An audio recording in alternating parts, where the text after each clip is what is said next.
ज्यांची मुलं जिल्हा पोलीस प्रमुख होतात, ज्यांची मुलं जिल्हाधिकारी होतात, त्यांच्या घरातलं वातावरण तुम्ही कधी बघितलंय का? घडतात तो मुलं त्यांची, आमची का नाही मुलं घडत?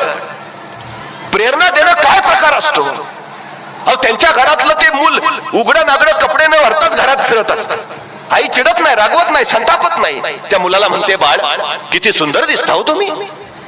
त्या पोराला आश्चर्य वाटतं, शर्ट नाही, चड्डी नाही, आणि आई म्हणते सुंदर दिसता. ताईला म्हणता, आई खरंच? म्हणले असे सुंदर दिसता, चड्डी घातल्यावर किती सुंदर दिसाल.